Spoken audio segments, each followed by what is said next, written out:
여러분 안녕하십니까. 의정 토크쇼 임평순입니다. 캠핑장에 오면 맛있는 고기도 굽고 맛있는 음식도 먹고 해야 되는데요.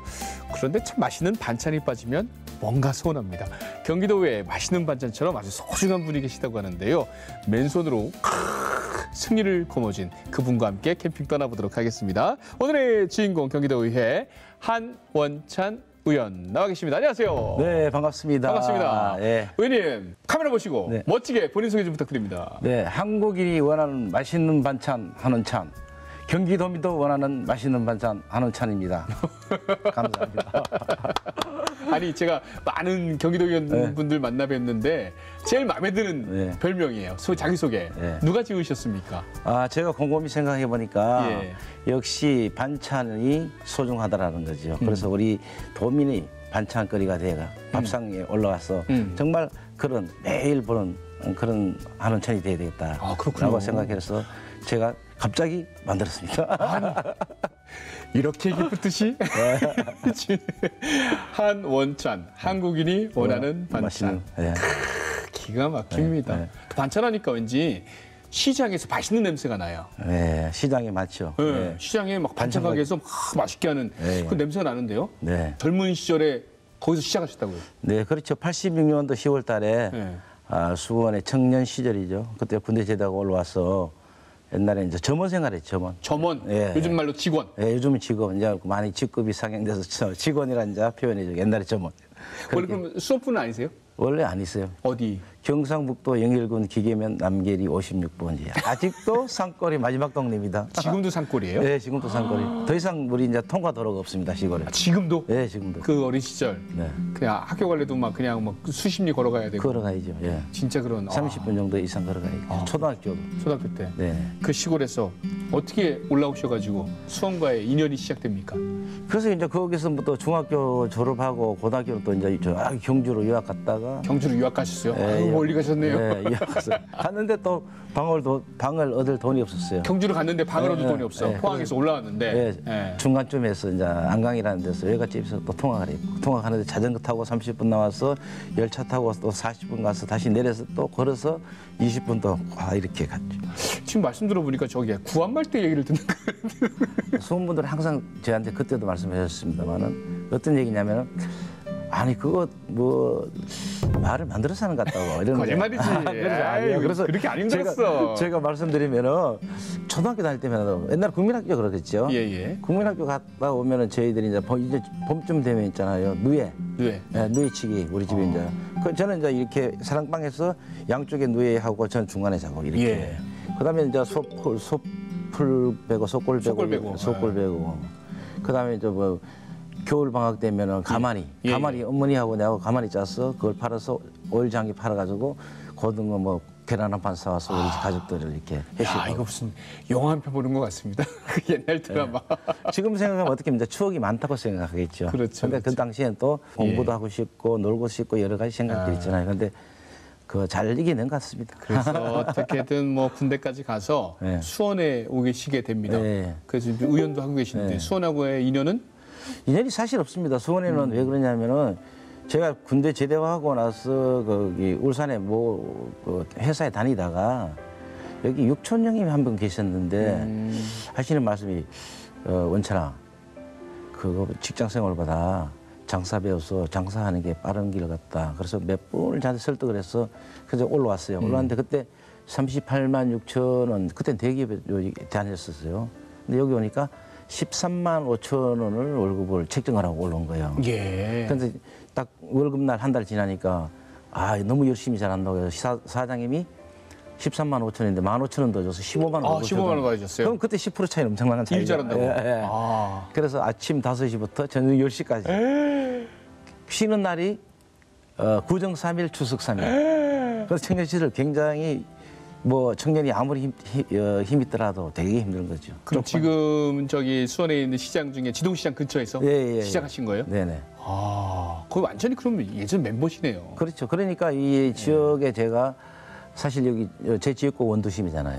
그런데도 불구하고 시장 상인들이나 이런 분들을 너무 많이 하니까 한원찬이가 여기 태어나지 않았는데 어떻게 그 사람들하고 친밀감이 있고 너무 상인들이 저에 대해서 굉장히 좋게 표현하고 거기에 대해서 성실하다는 이런 표현들을 다 해주니까 다들 놀랐다 그런 거예요. 의원님께는 정말 수원시가 큰 의미가 있네요. 네네. 수원시는 어떤 의미입니까, 의원님께?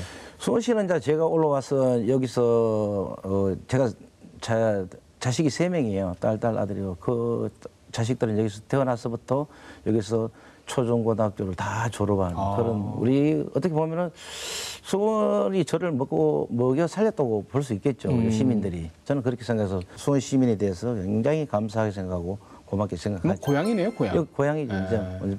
저도 수원에서 한 20년 넘게 살다 보니까 수원이 진짜 고향같이 느껴집니다. 애양심도 많이 생겨요. 네. 그래서 그런지 의원님께서는 이 애양심으로 열심히 일하셔가지고 남들보다 10% 월급 더 받으시면서 수원을 사랑하다 보니까 성공도 하다 보니까 그만큼 봉사를 또 열심히 하게 되신 거예요? 그렇죠. 봉사활동 이제 하게 된 계기가 그 사실 이제 우만동에 있을 때 우리 애들이 이제 초등학교를 다니기 시작했어요. 그러다 보니까 지역사회에서 애들 안전을 위해서 같이 봉사활동을 좀 해보는 게 어떻겠나. 더구나 또 야간에 또 위험하고 이러니까. 예. 그래서 이제 그때서부터 그 이제 장사를 하면서 또 이제 애들 저녁에 이제 보니까 야간에 자율방범대원 이렇게 봉사를 했었죠. 다들 그러시더라고요. 나 봉사밖에 안 했는데 자꾸 나보고 왜 정치를 하래. 왜 수원 시의회 의원들만 나가래. 그만큼 인품 좋고 성실하고 그만큼 막 리더십이 좀 있어서 그런 거잖아요. 안 그래요? 주변의 평가는 어떻습니까? 근데 주변에 이제 저를 좋게 평가하고 상당히 이제 잘한다고 이렇게 표현을 했는데 사실 저는 이제 굉장히 부족한 게 많았거든요. 많았는데 왜냐하면 봉사하시는 분들의 그 마음들은 정말 순수하고 지역사회에 진짜 어디 내놔도 정말 칭찬받아야 될 분들이잖아요. 네네네. 근데 저는 이제 어떤 장을 맡으면 또 책임감이 있습니다. 책임감을 그것도 다 해야 될 의무도 있는 거고 또 성실해야 되고 또 하나는 뭐 신뢰를 가져가야 되잖아요. 그 신뢰성을 바탕으로 하다 보니까 그 조직이 또 활성화되고 이거 왜냐하면 계속되던 조직인데도 쇠퇴기가 있고 우리가 상승기가 있잖아요. 네, 그래서 네. 저는 그렇게 많이 올려놓고 하다 보니까 지역에 이제 단체 활동하시는 분들이 잘한다. 칭찬, 잘한다. 봉사는 칭찬을 먹고 살잖아요. 잘한다니까 수원시의원까지 되셨어요. 예. 근데 보니까 한번 떨어지신 경험이 처음에 나와서 떨어졌죠. 예. 집사람한테 이번에 떨어졌는데 다음에 한번 어떻게 할까. 떨어지고 난 뒤에 우리 집에도 아직 이제 우리 큰딸이 아주 그냥 이렇게 크게 이렇게 나왔어요. 아직도 걸어놨는데. 뭘요? 누가 뭐래도 신경 쓰지 마시고 아빠 갈 길을 가면 우리가 적극 지지해 주겠습니다. 힘내세요라고 해서 이런 큰 거를 아직도 걸어놨거든요. 큰따님이? 예. 그래서 이렇게 지지해 주는데 왜냐면 정치라든가 어떤 일을 할 때 가정에서 지지해 주지 않으면 안 된단 말이에요. 정치한다고 그러면 사모님은 반대하거든요. 반대하는데 우리 사람은 적극 지지해서 당신 그런 것들을 제도를 좀 만들어주면 좋겠다. 어려운데. 믿음 있는 인기 있는 아빠시네요. 남편이시고. 근데 점수는 별로 안 줄 거예요. 의원님 저희 카메라 보시고 가족들한테 영상 편지. 진짜 카메라 한번 큐. 사랑하는 우리 박미화 여사, 저를 이렇게 믿고 또 떨어졌을 때 그리고 당선됐을 때 도의원으로 갔을 때도 후원해주고 지지해주고 또한 우리 가족들이 힘이 있어서 가지고 현재 이 자리까지 왔는데 그 믿음 잊지 않고 지역사회에서 더 열심히 하고 봉사하는 그런 사람이 되겠으니까 항상 가정에 좀 소홀하들 이해해 주세요. 근데 의원님 정치인으로서 이렇게 처음 하시니까 수원시의회든 경기도회든 힘든 점들이 분명히 있을 것 같아요. 봉사할 때는 안 그랬는데. 네, 봉사할 때 안 그랬는데 이제 왜냐하면 또 제도권으로 와서 이제 일을 하다 보면은 그 여러 가지 이제 일들이 있잖아요. 민원들도 있고 또 본인들 또 법 외가 있잖아요. 법 내에서는 할 수 있는 것들을 우리가 고민도 하고 뭐 제도 정비라든가 안 그러면은 법을 좀 이렇게 보완해 달라고 요청할 수 있는 게 있는데 그거 전에는 안 되는 것들이 상당히 많거든요. 근데도 불구하고 이제 민원을 받았을 때 그런 형태가 있었고. 그러면 옆에서 만약에 친했던 사람들이 이렇게 부탁하면 또 그건 안 되는 부탁하면 사람 변했어 막 이러기도 하고 막. 그런 경우 그런 것도 있죠. 예. 왜냐면은 사실 알고 있더라도 이렇잖아요. 정치는 그래서 알고 있더라도 그래서 즉답을 해드리면은 알아보지 않고 뭐 한다라고 이렇게 이야기할 수 있잖아요. 근데 이제 그때는 템포를 좀 줄여가지고 한 이틀 있다 연락해 주시죠. 템포를 좀 늦췄다가 이렇게. 그렇군요. 알겠습니다. 이제 지역구 현안에 대해서 좀 현미경 좀 들여다보도록 하겠습니다. 어떤 거 좀 해결해야 돼요, 지역구 지금 지역 구민들 지금 많이 보고 계십니다. 지역구에서 우리 현안 사업들이 굉장히 네네네. 많겠죠. 그런데 한꺼번에 해결할 수 있는 것들이 있고 또 시간적인 소요가 되는 부분들이 있죠. 네, 첫 번째. 지금 현재 우리 지역에는 원도심이잖아요. 원도심이자 사실 그동안에 보면 기능들이 많이 떨어져서 기능을 회복해야 되는 이런 상당한 재원이라든가 여러 가지 인프라가 굉장히 중요합니다. 네. 지금 주거 문화가 많이 바뀌었어요. 주거 문화가 바뀌다 보니까 아파트가 이제 재개발, 재건축으로 인해 가지고 아파트가 들어다 보니까 과거에 이제 학교가 이렇게 보면 균형적으로 이렇게 세워지지 않아 가지고 그런 부분이 있어 가지고 굉장히 많아요. 있다 보니까 그 선거 운동할 때도 마찬가지고 평상시에도 여기 학부모들이나 주민들이 그러는 거예요. 반드시 여기에 중학교를 하나를 설치를 해야 되는데 그런 것들을 좀 미래를 현재도 불편하지만 좀 해서 반드시 해달라는 거 그런 문제. 학교 문제. 학교 문제. 그리고 또 사실 우리 동네 보면 우만동 같은 데는 구치소가 있잖아요. 아, 그렇죠. 수원 구치소 있죠. 예, 구치소가 그 옆에 또 초등학교가 있고 중학교가 있고 뭐 이렇게 초등학교 2군데 그다음에 중학교 1군데 아파트 큰 단지가 있으니까. 옆에 이러다 보니까 주민들이 그거를 이전해서 어떻게 우리가 좀 할 방법들을 좀 강구해 보자. 수원 구치소 이전 문제 이전 문제, 말씀하시는 겁니까? 그 문제도 이렇게 해서 가능한 방법들을 좀 찾아보려고 노력하고 있거든요. 아, 이전합니까? 근데 그거를 이제 법무부하고 이제 협의를 해야 되는 부분입니다. 그래서 법무부하고 협의를 해야 되면 또 국회에서 같이 협조를 해야 되는 부분이 있어요. 지방자치단체에서 할 수 있는 업무가 있고 국가와 같이 병행을 해야 되는 업무들이 있거든요. 그래서 이제 차원적으로 보면은 예를 들어서 그 수원 인계동의 중학교 신설 문제. 네. 신설이라는 말은 학령 인구가 여기는 줄어들고 여기는 늘어나고 이런 형태가 있잖아요. 그런데 중학교도 보면은 지금 여기 학생 수가 굉장히 적은 데가 많아요.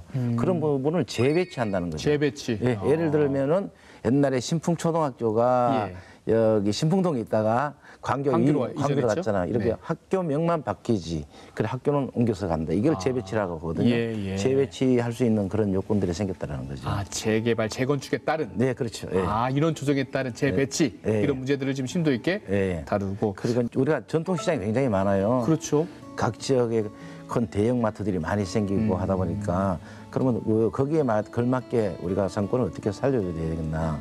그 부분에 인프라 조성도 하고 또 하나는 제일 중요시 되는 거는 우리가 지금은 소비자들이 차를 다 일단 운전해서 갖고 와서 물건을 사서 집에 가잖아요.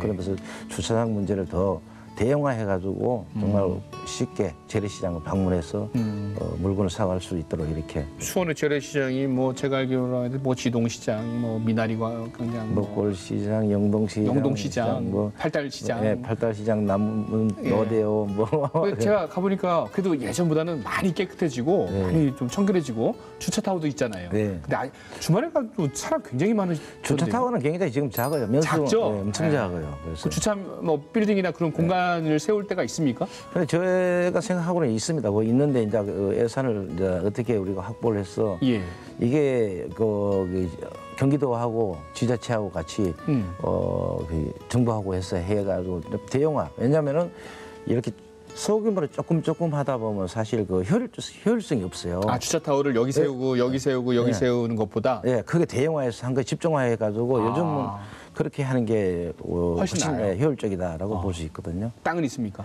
땅은 이제 제가 생각하고 있는데 있어요. 그 들어가는 뭐 입구에 있는데 구체적으로 방송으로 하면은 안 돼요. 그렇군요. 이해관계가 있습니다. 그렇죠. 수원시장 하면은 굉장히 유명하니까 주말에도 사람들 몰리니까 그런 대형 타워가 필요하다. 거기서 또 평생 청춘을 일하셨으니까 그렇죠. 그 피부에 또 와 닿는 거죠. 그리고 그 앞에 보면은 수원의 지금 최고의 핫플레이스 행궁이 있습니다. 네, 맞습니다. 행궁이 행리단길이라고 해가지고 지금 젊은이들한테 진짜 핫플이에요. 근데 거기 주말에 차 못 갖고 갑니다. 못 들어가죠. 행궁 가시는 분도 많이 계시고 그 행리단길 카페 찾으시는 손님들 많으시고 수원의 커다란 관광 상품인데 거기도 주차 문제가 좀 필요할 것 같은데. 그것도 굉장히 심각하죠. 왜냐하면은 행리단길이 활성화되면서 또 주민들은 주민대로 불편 사항이 있단 그렇죠. 말이에요. 왜냐하면 주민들이 차를 못 갖고 들어가요. 주말에는. 나올 수도 없고. 주말에 아예 차를 안 뺀대요. 그래서 그런 애로사항이 있더라고요. 그래서 아마 이제 그 부분은 이제 다 같이 공약을 낸 걸로 알고 있습니다. 저도 공약을 냈고 현재 손 시장님 또 공약을 냈는데 예. 행궁을 지하 있잖아요. 행궁 광장을 지하 쪽으로 우리가 주차장을 만들면 굉장히 매수가 많이 나온다. 아, 행궁 그 예, 예, 광장을 예. 지하화. 네네. 아, 그런 첫째 안이 있고 예. 다음은 이제 그 인근의 학교들 지금 이제 복합화 시설을 이제 많이 하잖아요, 학교요. 그런 부분을 이제 어떻게 할 것인가. 두 가지 중에 한 가지는 해야 되겠다라는 말씀. 그래야 되지 안 그러면은 이 한 번 오고 두 번 오고 이 재방문이 제일 중요하잖아요. 한 번 네, 와서 또 안 좋은 이미지가 생기면 안 온단 말이에요. 그렇죠. 그래서 그런 부분들을 고민해야 되지 않겠나. 어쨌든 수원의 보물입니다. 네네. 관광단지고 관광지고 굉장히 잘 그런 편의시설들을 잘 해야 인근 시장하고도 연계해서 같이 좀 발전할 수 있는 게 네. 아닌가 네. 생각이 됩니다. 구도심인데 원도심이라고 있어요. 원도심인데 네. 구도심보다 원도심. 저는 용어 변경했습니다. 수원시의회 딱 들어가서 예. 이 용어 변경부터 하자. 아. 그래야지 말 한마디에 사람이 달라지고 생각이 달라진다. 구도심 원도심. 아, 네, 원도심 훨씬 낫네요. 원래 도심이요. 원래 도심. 저 혼났습니다. 오, 의원님 나 혼냈어요 지금. 앞으로 저도 방송에서 네. 원도심이라는 감사합니다. 명칭을 쓰도록 하겠습니다. 이제 도의회에서는 교육행정위원회 네네. 부위원장을 맡고 계세요. 네. 교육행정위원회 아까도 학교 이야기 네. 말씀하셨지만 어떤 일에 지금 집중하고 계세요? 지금 이제 여러 가지 학교에 이제 왜냐하면 굉장히 다변화되고 급변하잖아요. 전 세계가 지금 굉장히 뭐 IT뿐만 아니라 챗봇 이를 비롯해서 굉장히 너무 많은 환경들이 변하고 있는데 사실 엄청나죠. 네. 공공 부분은 너무 늦어요. 네, 맞습니다. 예. 네. 그러다 보니까 이 민간 부분을 가는 것을 공공 부분이 어떻게 받쳐줄 것인가 이 속도 조절을 좀 해야 되지 않겠느냐 그런 부분에서 교육 환경이나 여러 가지 부분들을 좀 개선해야 되고 네. 지금 제가 말씀드렸지만은 그 지금은 글로벌 시대거든요. 네. 그리고 또 하나는 교육이기 이전에 인성 교육이 돼야 된다는 거죠. 제가 북유럽 3개국을 이제 이번에 한번 가가지고 예. 우리가 연수를 갔다 왔는데 다 3개국에 물어봤어요. 교육의 제일 1목표가 뭐냐니까 인성이래요. 인성. 그래서 이거는 우리나라뿐만 아니라 전 세계적으로 1순위가 되는 게 인성이다라는 거지. 인성이 바로 되고 난 뒤에 다른 교육이 필요하지 않느냐라는 것이죠. 글로벌 시대에 맞는 그런 우리가 학교 교육도 바꿔야 된다라는 것을. 그래서 요즘 IB 교육 이런 부분도 마찬가지입니다만은 이 IB 교육이 세계화되는 추세가 돼 있거든요. 그래서 그런 부분도 도입을 해서 어차피 우리나라는 세계화 속에서 살아가야 되는 부분이기 때문에 네네네. 미리미리 준비를 해야 된다. 그러면 뭐 말씀. 학교랑 뭐 학생, 학부, 뭐 교육 지형 등등 많이 네. 좀 만나서 뭐 좀 회의도 막 하고 하셔야 되겠네요. 그렇죠. 이제 교육청은 교육청 나름대로 또 하는 예. 부분이 있고 저희들이 이제 의회 차원에서 그 학부모들과의 간담회라든가 이런 정담회라든가 이런 것들을 또 통해서 네. 여러 가지 말씀을 듣고 또 하나 교육 현장에 또 당사자들이 원래 수요자 중심, 예. 학생 중심이라 하잖아요. 학생들이 어떤 것을 원하는가 이런 소리도 들어야 되겠고 네, 네. 요즘 또 교육 현장에 보면은 우리 공부하는 것만이 교육이 아니잖아요. 지금 먹는 것을 굉장히 또 중요하게 여기더라고요. 네, 학교 먹어야 급식. 돼요. 잘 먹어야 돼요. 학부모 간담회 간데 큰일 납니다, 그거. 그거 이야기하더라고요. 말씀하시길래. 그래서 그게 또 물론 이제 영양 공급이라든가 예. 우리가 식단이라든가 그리고 친환경 급식이라든가 또 하나는 거기에 따르다 보니까 그 급식을 하는데 그 종사자들의 애로사항들이 굉장히 많다라는 거죠. 네, 네, 맞아요. 왜냐하면 거기 하면 저도 이제 현장을 들어가 보면은 한국 음식이 되게 복잡하잖아요. 네네네. 그러다 보니까 열을 가해야 되는 부분이 되게 많다니까 덥고 또 튀김할 때는 거기서 나오는 뭐 안 좋은 물질이라든가 여러 가지 있다 보니까 언론에 이제 요즘 많이 이제 회자되고 있는 예, 예. 그 조리휴에 대해서도 굉장히 지금 문제성을 말씀하고 계시잖아요. 예. 그럼 좋은 환경에서 일할 수 있도록 만들어 드려야 되는 거예요. 그러다 보니까 의회 차원에서 그런 부분에 예산을 투입을 해가지고 환경을 개선해줘서 좋은 환경에서 일할 수 있도록 노동을 할 수 있도록 만들어줘야 되는지 그게 저희들의 이제 책무가 아닌가 그렇게 생각하고 있어요. 맞습니다. 학교 급식 종사자분들 네. 정말 우리 아이들의 먹거리를 위해서 건강을 위해서 책임지고 계신 분들인데 그분들의 처우나 환경이 작업 환경이 굉장히 좋아야 되겠죠. 네. 그럼 의원님이 오히려 더 막 그 피부에 와 닿으실 것 같아요. 그렇죠. 그래서 한번 간담회를 가졌는데 제가 깜짝 놀란 게 있어요. 보통 학교에는 행정실, 교장 선생님, 뭐 그다음에 영양사, 근데 이제 그 세 분하고 이제 조리하시는 분들 조리 팀장이나 한 번 오시라니까 겁을 내시는 거예요. 그러니까 겁내요? 그래서 그럼 편안하게 앉으시라고 편안하게 저희들이 뭐 이렇게 조사로 온 거 아니에요. 편안하게 하시고 저희들은 이야기 듣고 뭐 문제 있으면 개선해주고 뭐가 지원하는 이런 거 하러 왔습니다. 그러니까 가만 앉아가지고 한 2분 앉아 계시더만은 그다음에 말문을 이제 딱 터놓고 말씀하시더라고.